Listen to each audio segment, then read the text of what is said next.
known as a resist dyeing technique that can be achieved by shielding parts of the fabric from the dye, which allows patterns to be created. I'm Ilona Morrow, and for my demonstration speech, I'm going to be showing you guys how to make a heart-shaped tie-dye shirt. So I've been making heart-shaped tie-dye shirts for a few years. I started making tie-dye in high school because I had to submit an art project to the county fair in order to show my livestock. And so I've been making these for several years because I wanted to make tie-dye shirts that were a little different and a little more difficult.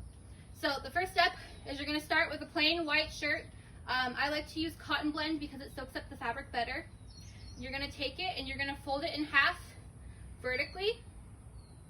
Make sure all your seams are lined up so it looks like this.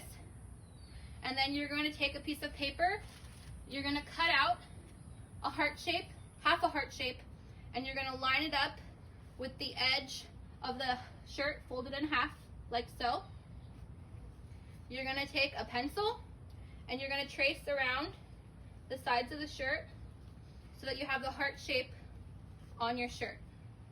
The next step is to scrunch it so that you have the tie-dye pattern. And so you're going to scrunch along the lines that you just drew for your heart, like so. And you're going to keep scrunching until you have something that looks like this. So then the sixth step is to go and take your rubber band and you're going to attach it right around the line that you just scrunched on. The key is to make sure that it's really tight so that the dye doesn't leak through, and that's what gives you the really white line that shows the distinctness between the different colors. So you're going to have it like this, and then what you're going to do is you're going to dye it. So this is the color that the heart is going to be, and this tail is what the rest of the shirt color is going to be. So you're going to dye this end and you're going to dye this end.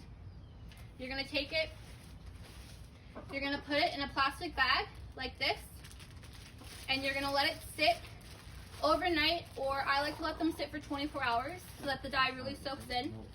And then the next day, let's just assume this is the same shirt the next day for all intents and purposes, you're going to take it out of the bag. You're going to rinse off the heart side first so that the dye doesn't mix, and then you're going to rinse out the tail. You rinse it out with cold water with the rubber band still on. I usually do it over my front lawn so that it doesn't make a mess in my mom's bathroom, but that's up to you. After that, you're going to take the rubber band off of the shirt. You're going to rinse it again with cold water.